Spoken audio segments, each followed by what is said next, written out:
Dr. Harry Miller, who lived to be almost 100, spent many long decades in mission service for the people of mainland China.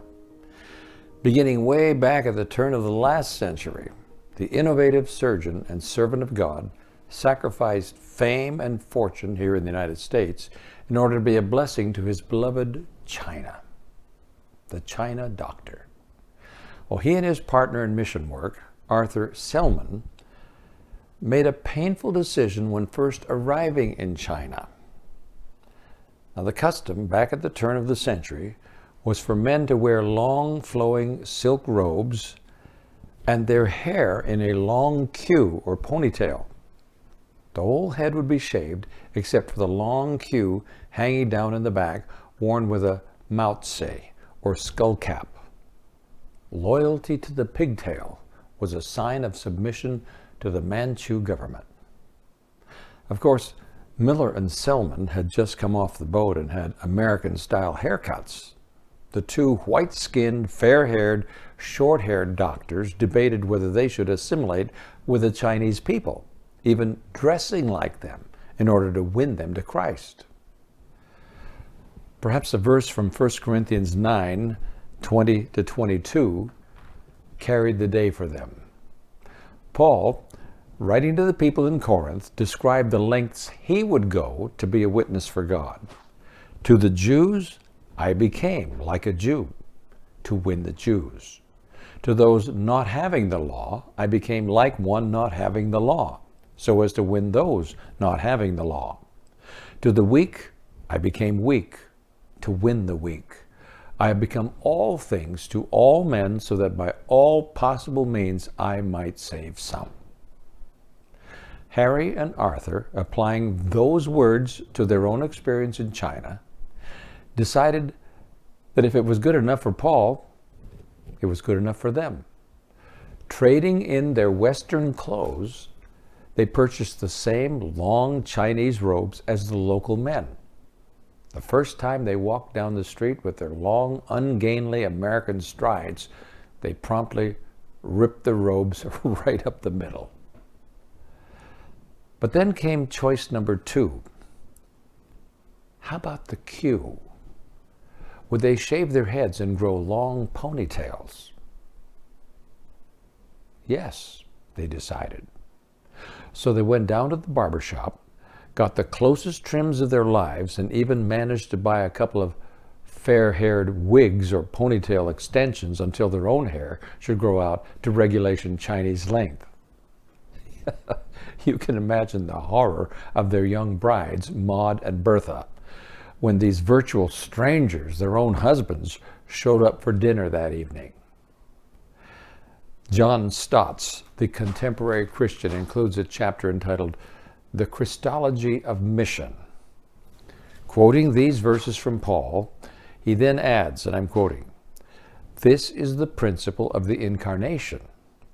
It is identification with people where they live." And Stott then goes on to tell some of his own favorite illustrations of the principle. In 1732, Count Zinzendorf, the Moravian leader, sent 2 of his missionaries to the West Indian sugar plantations. Well, they found that the only way to reach the African slaves was to join their chain gangs and share their huts. In 1882, Major Frederick Tucker launched the Salvation Army in India. Salvation Army founder General Booth's last words to him were, "Get into their skins, Tucker." He did. Deeply concerned for the outcasts, he decided that he and his soldiers must live their life. So they donned saffron robes, adopted Indian names, walked barefoot, cleaned their teeth with charcoal, and ate their curry and water sitting cross-legged on the floor. That's the Salvation Army story that comes from a Richard Collier book entitled The General Next to God. Now, for those of us living in the comparative comfort of the modern West, Pastor Stott contends that we too have the same challenge. It may not be a Chinese ponytail or the saffron robes of India, but the Apostle Paul still challenges us to identify with those we want to reach for Christ. There is the need to enter into other people's thought world, he writes. On both the receiving and the sending end, we must ask, are we getting into the thought patterns of our neighbors, our secular friends, our unsaved relatives? Do we try to think like the teenagers next door, the different ethnic groups in our neighborhood, the people whose struggling marriage is so much more ravaged than our own? To paraphrase Paul, are we willing to consider the mindset of a divorced person, a pregnant teenager, a drug addict, an out-of-work single dad for the purpose of reaching those people? In our radio and TV broadcasts going out over the public airwaves, we desperately want God to keep our focus on this very mission.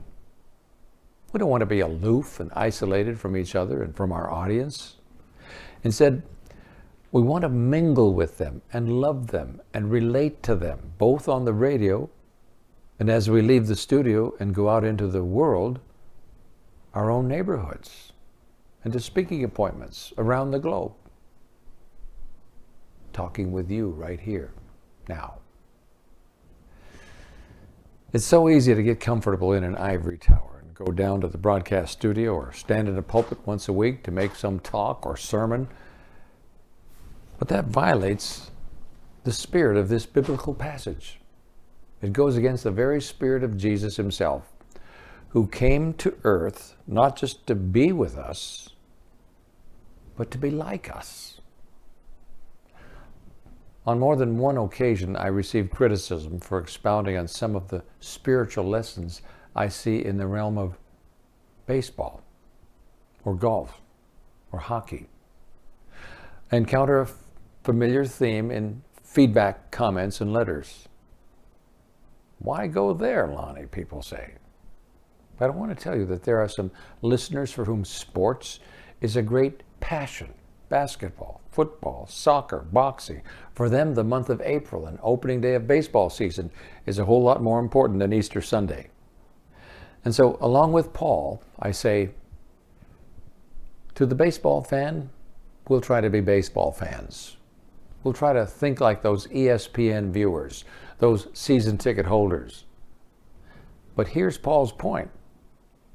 Let's encourage each other and be patient and even supportive of your pastor when he or she tries to obey the Apostle Paul in this area of ministry.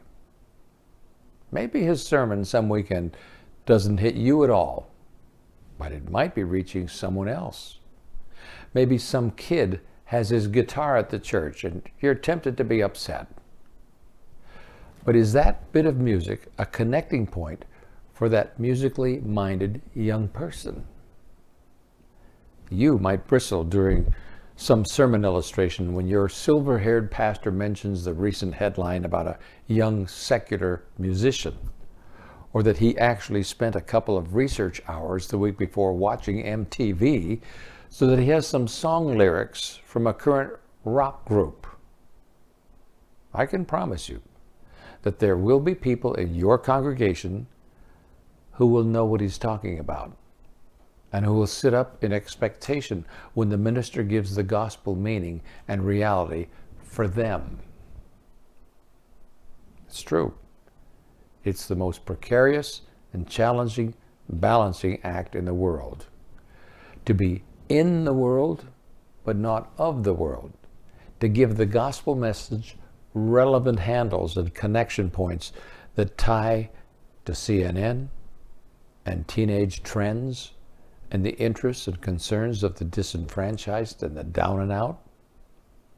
But for 2,000 years now, that glorious and noble word mission has meant that missionaries have grown pigtails and eaten the regional food and learned to think like the local people. Just as Jesus made such a long journey to a faraway planet with strange, struggling people and became like them in both appearance and in thinking. It's a perilous journey here, even now. It's hard And it's a process that invites criticism. It's always been criticized, always has, and it always will be. But Harry Miller, at the end of his illustrious career, could count literally hundreds of people, the ragged and the royal, who will join him in the kingdom of God.